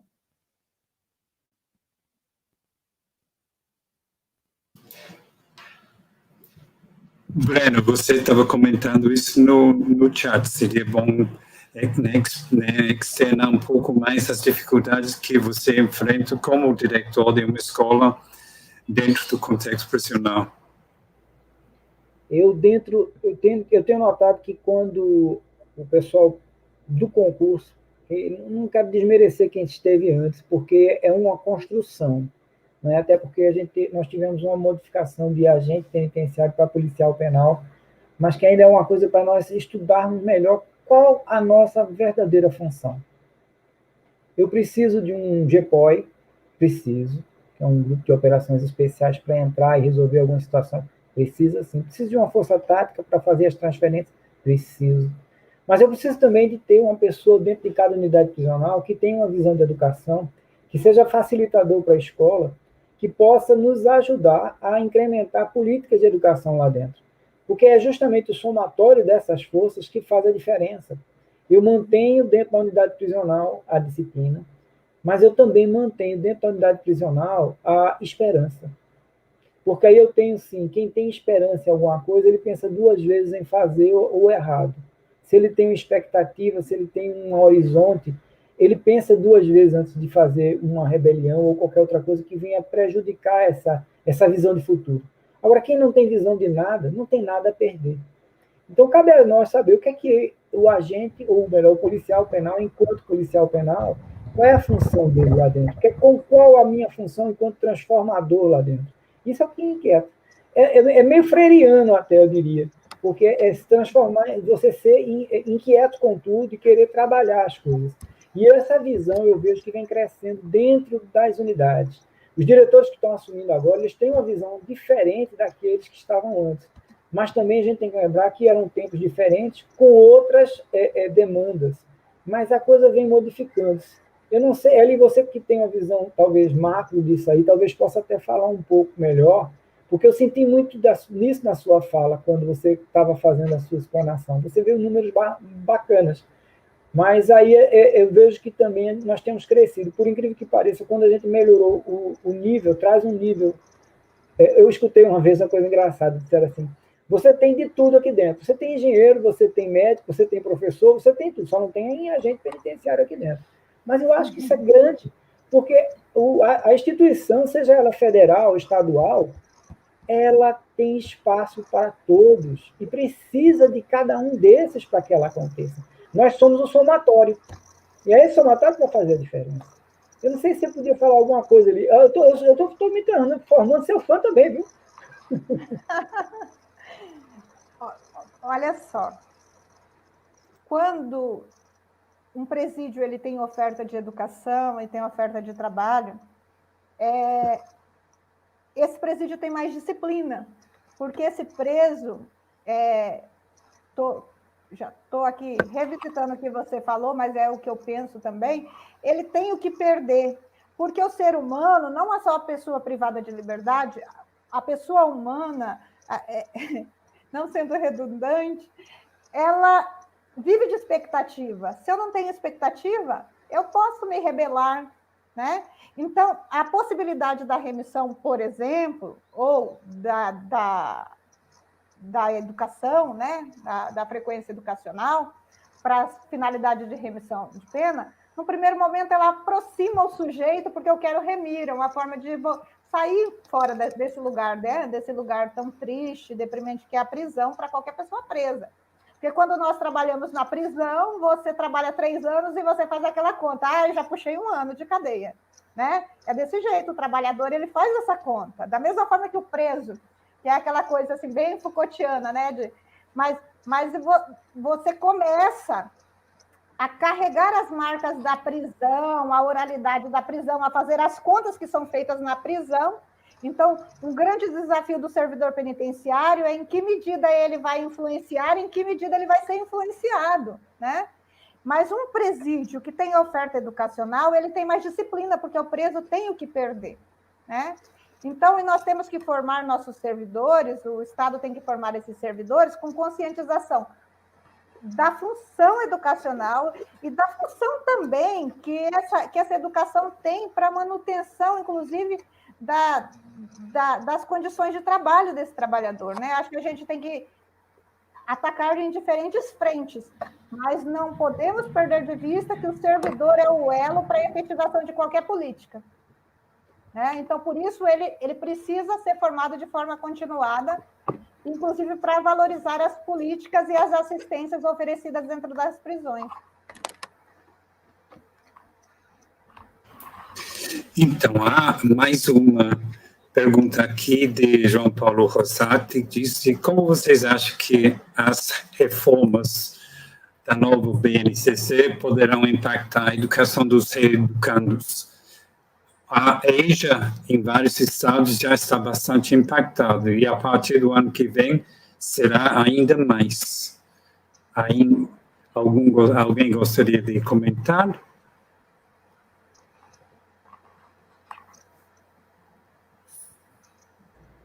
Eu tenho sentido, professor, na questão da BNCC... Eu perdi um pouco... desculpa. Não, pode falar.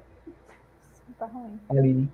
Não, é que eu perdi um pouquinho o debate por conta que a minha conexão está ruim. Então, por isso que eu estou só tentando me contextualizar aqui o que já foi falado e o que não foi falado. Aí eu só queria complementar antes a fala da Eli, que eu acho que é muito importante a gente pensar, assim, nos possíveis benefícios que a educação promove, né, para a dinâmica da unidade prisional, e eu concordo aqui na experiência que a gente tem em Tocantinópolis, por exemplo, a gente ouviu muito, assim, da quantidade de benefícios da ampliação da oferta de educação para as convivências, para a relação entre os presos e os próprios presos, para a relação entre os presos e os policiais penais, mas eu acho que a gente nunca pode perder de vista que a gente a gente tem que fazer um debate de que a gente não tem que convencer que a educação deve ser ofertada por um motivo ou outro. Ela é direito, né? Eu acho que essa dimensão é uma dimensão que a gente não pode perder de vista, porque senão a gente fica negociando a educação. Olha, a gente tem que ofertar por causa disso, porque ele vai ser ressocializado, porque o funcionamento da unidade vai ser melhor. E o fato é, mesmo que a educação não melhorasse em nada a unidade, o que não é verdade, a gente sabe, mas ainda assim ela teria que ser ofertada. Eu acho que isso é importante da gente entender, porque se a gente também fica sempre fazendo promessas sobre o que essa educação pode, e a gente sabe que ela pode, mas se a gente fica fazendo um discurso muito de promessas, quando ela não se cumpre, eventualmente por alguma eventualidade, aí a gente tem as pessoas que vão falar, tá vendo? Por que eles não merecem educação? Por que não tem que ter? Por que a segurança é mais importante do que a educação? Eu acho que a gente tem que começar a encarar o debate de que a segurança ela não é mais nem menos que a educação. Ela é uma das funções da prisão e que precisa ser respeitada, mas a educação não está nem abaixo nem acima dela. São coisas que caminham, né, paralelo. Eu acho que, às vezes, a gente da educação precisa, talvez, fundamentar mais esse argumento para entender que a gente não deve nem sempre negociar coisas, né? Algumas coisas a gente tem que falar, olha, é direito, tem que se dar um jeito. Se não tem condições de segurança, precisam ser criadas. Não pode dizer, olha, não tem condições de segurança, então não vai ser ofertada educação. A gente aceita, de alguma forma, esse argumento, né? Eu acho que a gente precisa começar a entender que não poderíamos aceitar isso, né? Enfim, estou dando uma problematizada aqui, algumas questões que eu tenho me problematizado no doutorado. É bem complexa essa questão. Vou falar rapidamente, professor, não tomarei muito seu tempo. É bem complexa essa questão, porque a disciplina e a segurança, ela sempre predomina em espaços prisionais. E esse é o grande desafio. Quando eu não falo na perspectiva jamais da negociação, né? Porque sou extremamente garantista e falo sobre a educação é uma garantia, é um direito, né? Uma garantia de direito que deve ser assegurada livre ou a pessoa cativa. Quando eu penso em educação, na mesma perspectiva que o professor Timothy trouxe hoje, que ela extrapola o processo de escolarização. A educação é muito mais que isso, né? E a educação, inclusive, ela impacta nesse processo de sociabilidade aí, e das convivências e da ausência de conflitos, motins ou rebeliões.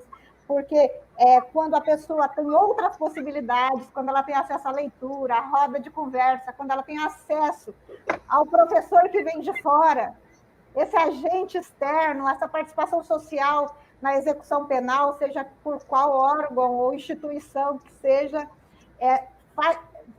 faz parte desse processo de interação dos sujeitos e tem algo nessa dinâmica que é muito importante, que favorece para esse processo de educação ao longo da vida desses sujeitos, né? Que tudo interfere nesse processo educacional, que ele é muito mais amplo do que um processo simplesmente de escolarização. É nessa perspectiva que eu falo. Uma coisa que a gente coloca, e é importante ver, viu, Aline? Assim, eu sei que é um direito e a gente não deve negociar o direito. Mas quando eu digo por uma experiência de vida, hoje deu uma melhorada bastante, melhorou bastante, mas eu já chegar ao ponto de você ter 1.600 presos dentro de unidade prisional e haverem 5 agentes para tomar conta desse universo de presos, e para você poder movimentar esse pessoal, principalmente à noite, é difícil, é preocupante.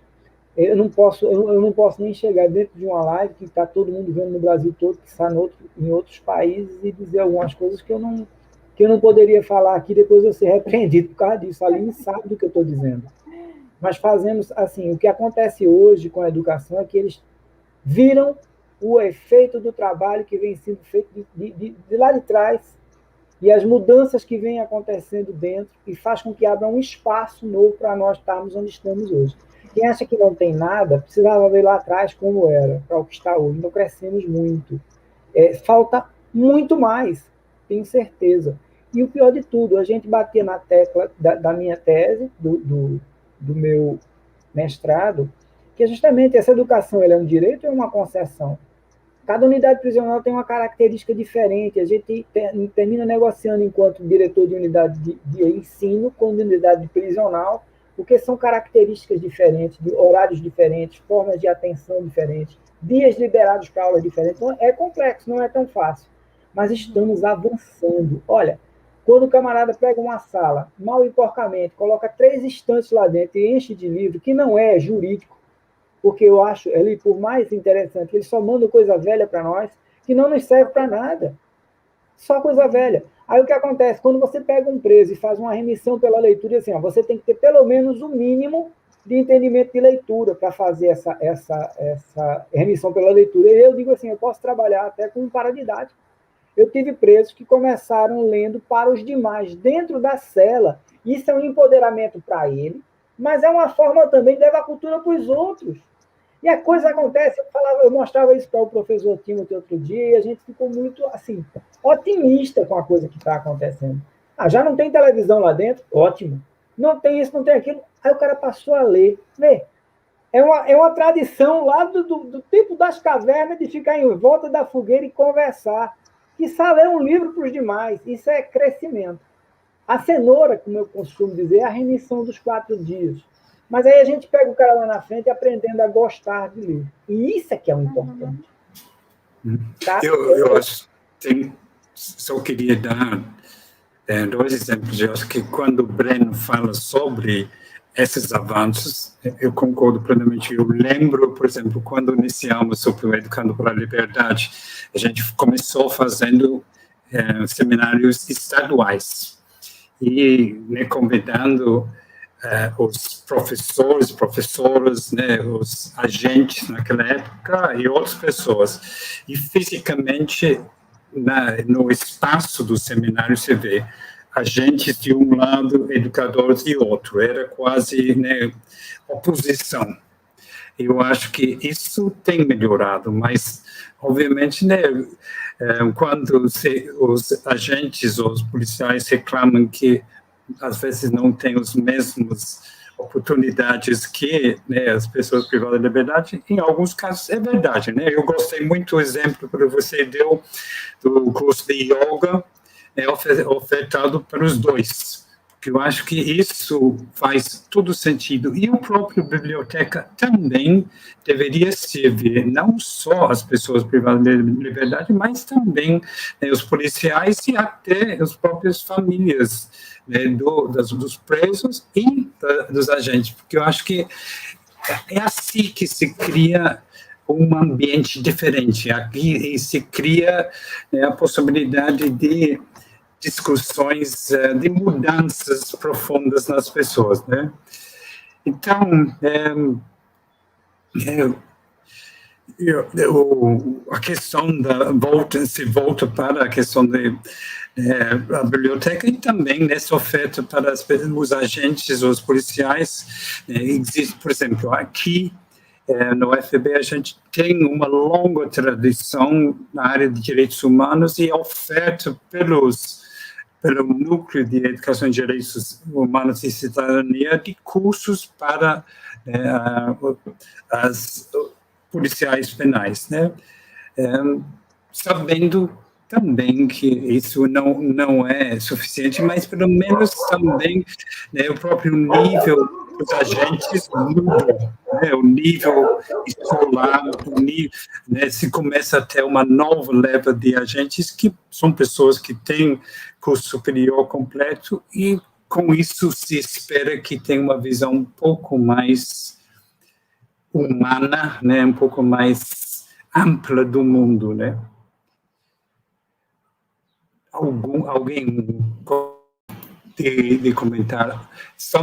Normalmente terminamos às 5, porque eu acho que 2 horas já é tempo suficiente, mas temos 5 minutos a mais se alguém gostaria de fazer um último comentário. Só tocar no assunto que houve a pergunta com relação à BNCC, E aí, a BNCC tem sido para nós, é o nosso guia, para quem está na escola, é o guia BNCC, mas existe um crescimento que é a formação voltada para a educação em prisões, e existe, nós hoje aqui na Paraíba, em especial está a professora Eliane Aquino, a professora Célia, trabalhando em cima da educação para privado de liberdade, então elas estão trabalhando de forma a poder fechar a maior quantidade de lacunas que haviam, para a gente poder direcionar melhor essa educação. Então, assim, a BNCC é a Bíblia. E dentro da Bíblia nós estamos procurando quais seriam os artigos dela, para que a gente melhore a educação de jovens e adultos. Se está sendo trabalhado, isso é muito importante. Era uma passagem que a gente precisa registrar. Eu acredito que o pessoal do DEPEN também está envolvido nesse movimento.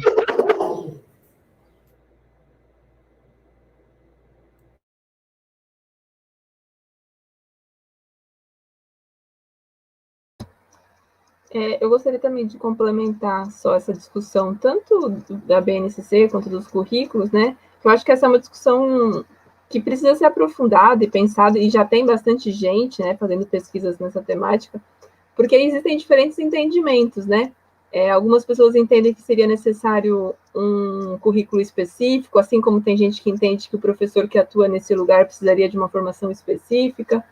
Tem gente que entende que não, que deveria ser um aprofundamento na própria EJA mesmo, uma formação para a EJA, que já daria conta, porque, afinal de contas, essas pessoas não vão ficar na prisão para sempre, né? Então, elas vão voltar para a sociedade extramuros, então, por que uma educação específica, com uma formação específica? Enfim, eu acho que não é a minha especificidade de discussão, mas eu acho que é importante a gente dar uma problematizada e pensar que existem diferentes reflexões nesse campo, né? Eu acho que tem crescido aí algumas defesas em relação à formação específica do professor, mas eu vejo também algumas pessoas da temática que questionam um pouco e pensam que talvez a gente deveria pensar mais na educação de jovens e adultos mesmo, independente do contexto tão específico das prisões. Acho que esse é um debate importante. Não sei o que Eli e Breno pensam a respeito, e o próprio Timothy.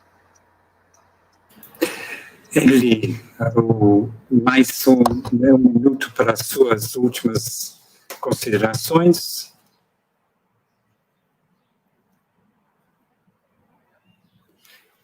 Desculpa. As suas últimas considerações, 2 minutos. Por fim, eu só tenho a agradecer novamente pelo convite, dizer que, apesar das dificuldades, né, nós temos aí um normativo, nós temos um grupo de pessoas interessadas no Brasil, de pessoas militantes.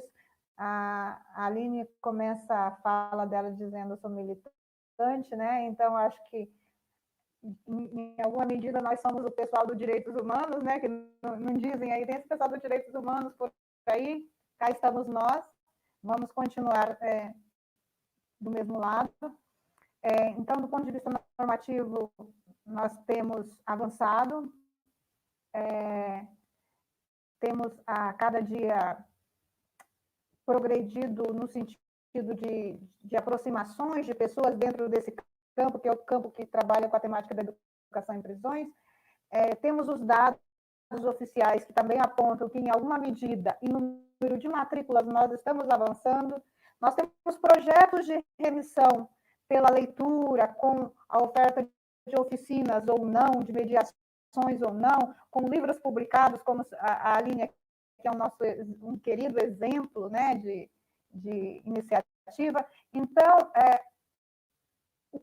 vamos focar na oferta. E, como disse, só recupero uma fala que o Breno colocou hoje: quando pensam em espaços prisionais, não pensam em uma escola na prisão.